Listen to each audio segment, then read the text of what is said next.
Now, going over to the cultural part of the podcast, you have a man who was killed by three teens, and the story goes viral after social media. And it turns out his wife had her life taken as well.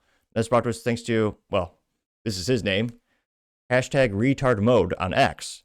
And he says, quote, B. Roger Borkham, an upper-level middle-class IT guy. His wife dedicates her free time to doing humanitarian work.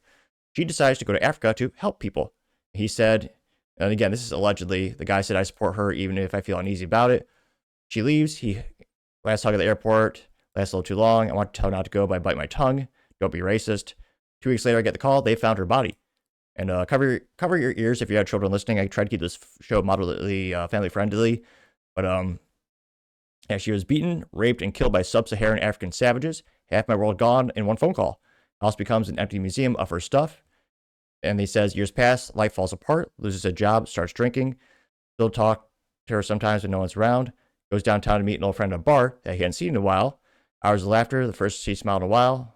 Says goodbye to his friend, leaves. Then it says a group of black youth start taunting him, laughing, circling, recording on phone.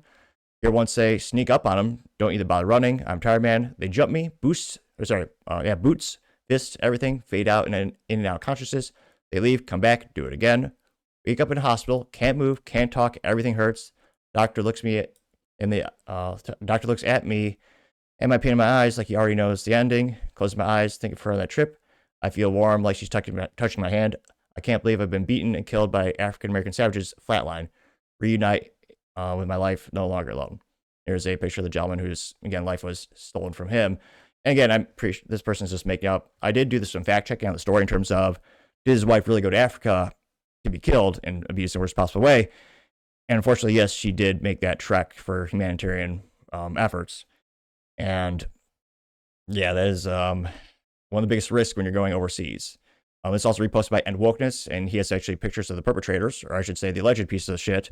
He says, quote, breaking 3 black teens arrested for fatally beating Roger Borkham, age 64, in Jacksonville.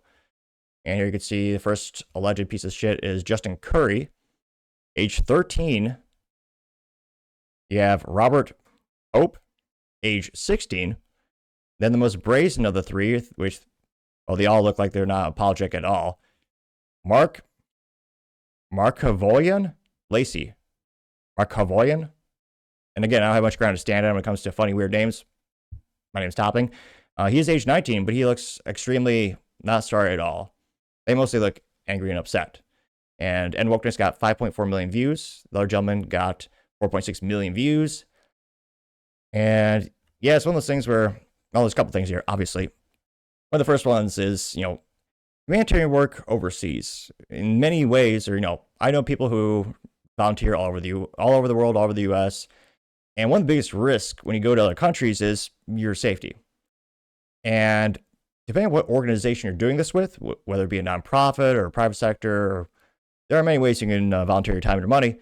Sometimes they do, and sometimes they do not provide security detail. And that's one of those things where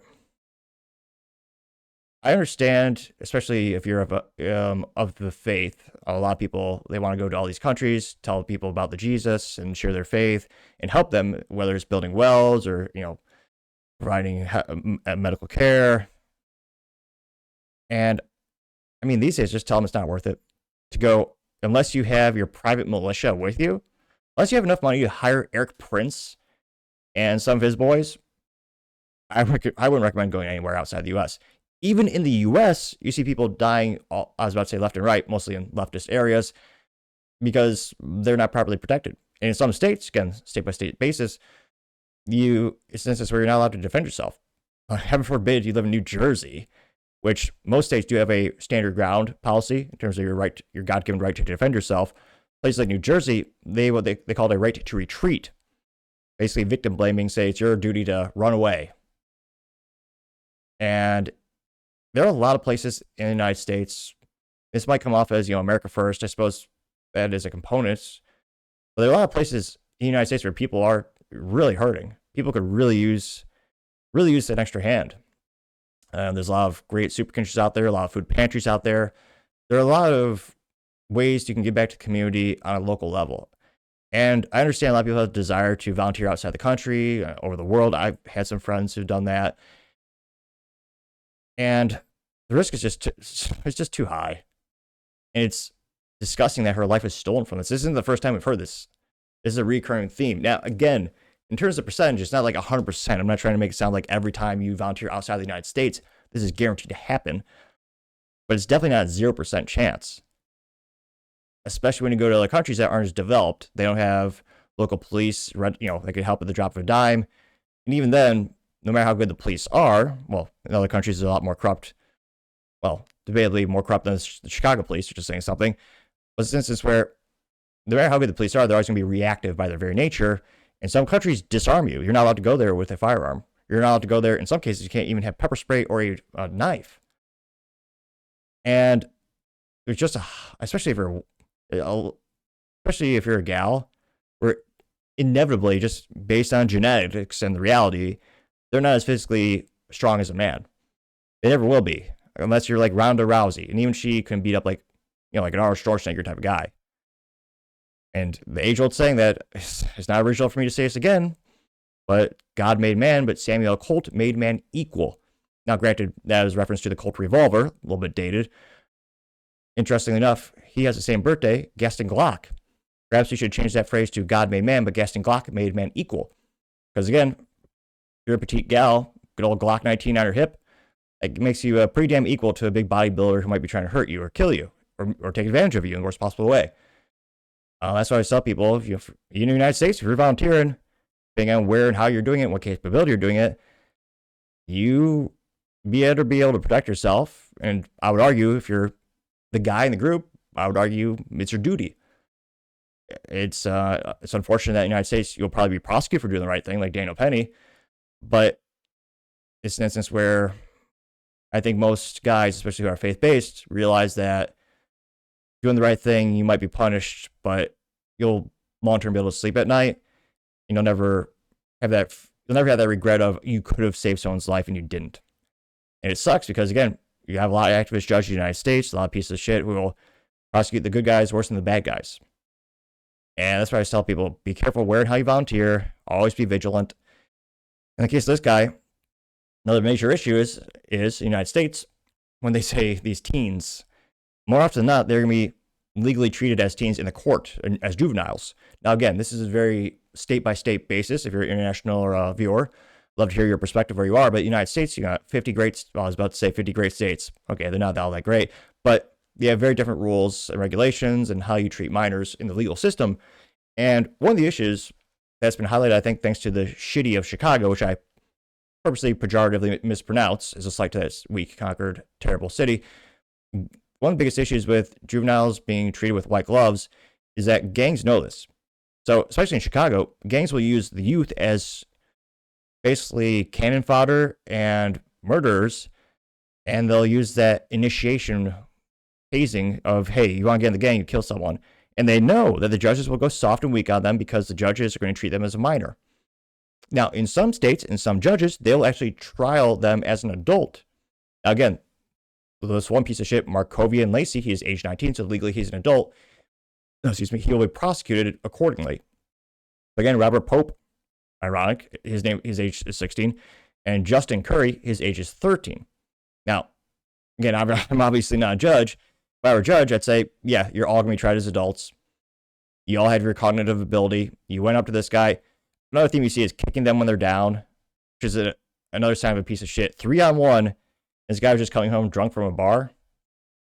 Which again, you never want to victim blame, but especially in 2025, I mean, I've seen a trend of less and less people drinking. One of the reasons I don't appreciate or I don't really partake in drinking outside of I say the home I rent, but it's just one of those things where the more inebriated you are, the less you are able to defend yourself. Especially, again, it's not smart to conceal carry while you drink, and most bars have a 51% rule, so you can't legally. Another reason not to, patron most of those places. But again, this is 3 against 1. It's not a fair fight, obviously, and it's gone. And again, given how soft a lot of these BS activist judges, these kids will be let out a couple months. They'll get a slap on the wrist, most likely. Again, we see it time and time again that Lace piece of shit was let out of jail 72 times, and then he set a girl on fire in Chicago. 72 times he was arrested, and then let go. He was in jail for a week, maybe a month. I mean, they killed this guy. These kids should spend minimum 50 years in jail, if not get the death penalty, which again is a state-by-state basis type of topic or type of legal mechanism or, assignment that a judge could assign to them, or punishment more accurately. And there are some states where, like Illinois, no death penalty. You can be the most evil person on the planet. Yeah, they won't kill you. You can kill all the people you want. You'll just get a free room and board and food in jail forever. You'll get a life sentence in jail, but they won't take your life. In places like Illinois, where again they do not have the death penalty. I think culturally speaking, we're seeing kind of more of a shift to, let me know in the comments, more and more people think we should use it more often than not. It's very rare in the United States. Another issue is it could take decades to assign that, which I think is asinine. It should not take that long, especially in the cases where you have so much overwhelming evidence. It's more than beyond a reasonable doubt. Now, one of the reasons this takes so long is because you have to have multiple appeals. A lot of people say it's cost prohibitive. But again, we've been soft on crime for decades. We used to be pretty hard in the United States. We used to have a 3-strike policy that Democrats and Republicans, everyone thought, all right, you give someone 3 strikes, like the baseball, sports balls. 3 strikes, you're out. You break the law 3 times, all right, you're going to go to jail for a couple decades. Because you've shown you have a track record of breaking the law and hurting people. Which to me, again, especially if you're hurting people, again, that's why we have, different degrees of, punishments for bad guys. It's not just murders, but there's people shoplifting, doing drugs. I think I misspoke. I think I said jobs. I can't enunciate worth a damn. I'm trying to work on that every single day. I joked that when I started the show, I spoke faster than Ben Shapiro and more awkwardly than Joe Biden trying to climb upstairs. And I had like 3 subscribers, maybe 4.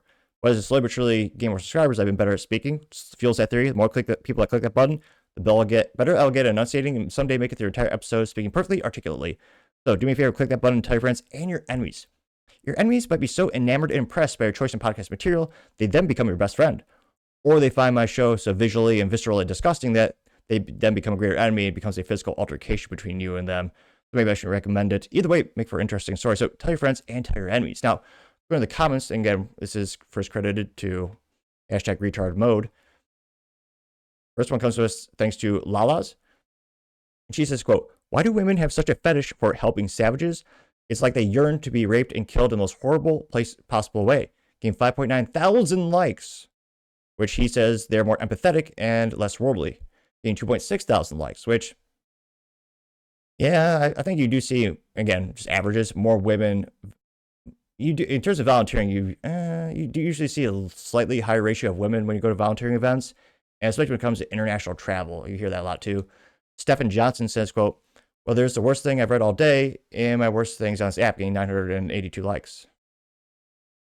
Dominated by Dig Dug says, quote, "I thought you made this up until I looked into her obituary. Holy shit, that's sad." Getting 10,000 likes, which, yeah.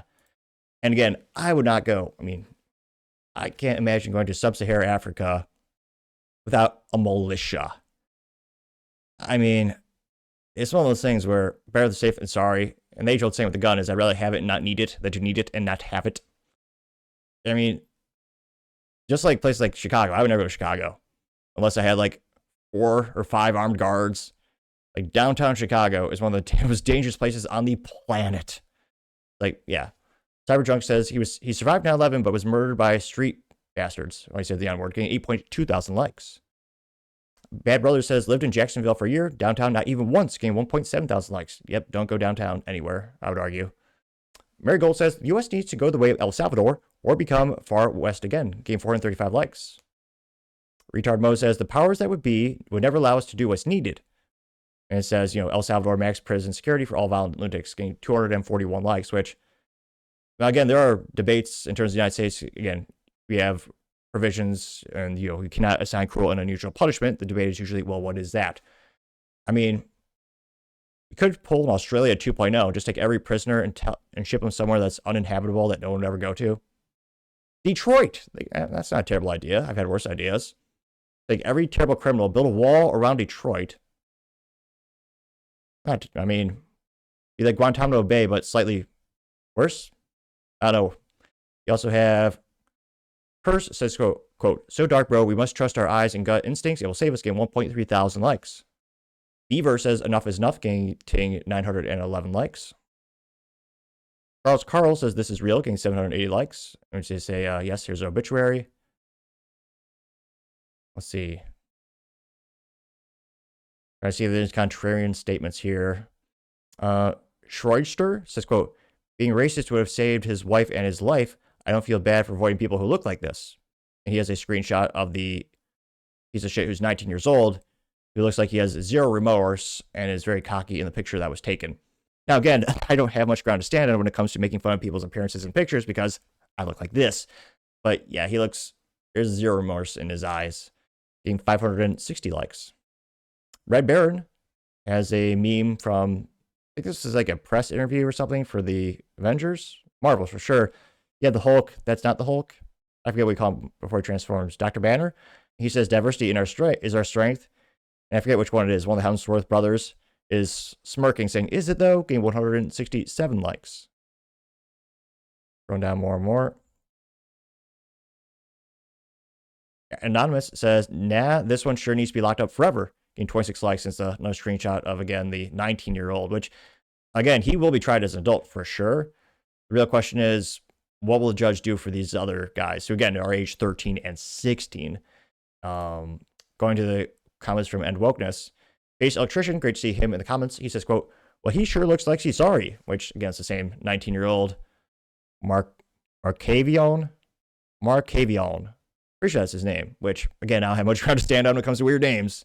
Names topping. David Santa Clara says, quote, white people can't even be homeless in peace, getting 1.1 thousand likes.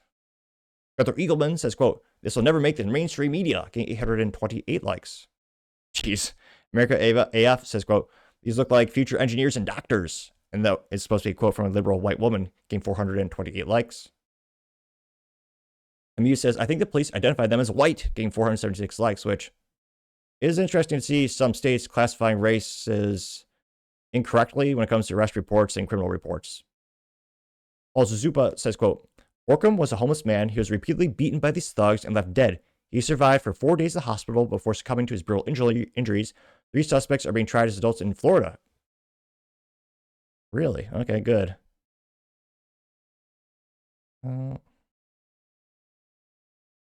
Cash Lorenz says, remove them from society permanently, gained 49 likes. Here.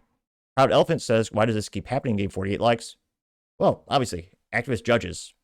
We've seen it. I mean, how many of these stories have we seen where, oh yeah, they had 48, 72 plus prior arrests. And you look into it like, who appointed these judges? You go back a couple decades, which, geez, time flies. Oh, that was an Obama appointee. Oh, that was a Clinton appointee. That was a Biden-Harris appointed judge. And again, it's because these criminals know more often than not, they're going to get a slap on the wrist. Again, the piece of shit that took Zaruskal's life, the Ukrainian refugee who came to the United States to escape the war, I mean, he was out of jail, what, was it 14 times? And it turned out to be an activist judge who specifically noted that she wanted to have, get rid of the disparities between you wanted to try to make it so every race had an equal incarceration rate, which you can only do if you manipulate the system by letting people out or prosecuting them more harshly based on their race. Going down more and more. Max says, or it's a picture of it's a meme from Family Guy, and you have Brian talking to Stewie. He says, it's them again, Stewie. It's always them, Brian, getting 746 likes. I've never heard this saying before, which, again, I don't have any ground to stand on when it comes to hairstyles. Lord knows I need to get a haircut one of these days. Maybe Christmas Eve? I don't know. When you're working 12 plus hours a day, priorities. Now, this is from Nevada Liberty, 1864. And he says, quote, beware of tarantula heads. And it's a picture of a bunch of the perpetrators who have the same hairstyle that look like tarantula legs, getting 2.2 thousand likes. SC Gamok says, my baby didn't do nothing, getting 131 likes. Tony Soprano, that's an age-old reference. It's a meme from The Sopranos from H.R. Predonica. Is this quote, a black guy imagine that, getting 4.2 thousand likes. Holston, is this the FBI crime statistics? This is the FBI crime statistics from 2021, where they know, which age and race has the highest murder rate, and it is age 15 to 24 African Americans at 207.4 per 100,000. The lowest being, white women age 65 plus at 0.1 per 100,000. That got 952 likes. So it'll be interesting to see. Again, they're going to be tried as adults. Will they get life sentences? Will they get the death penalty?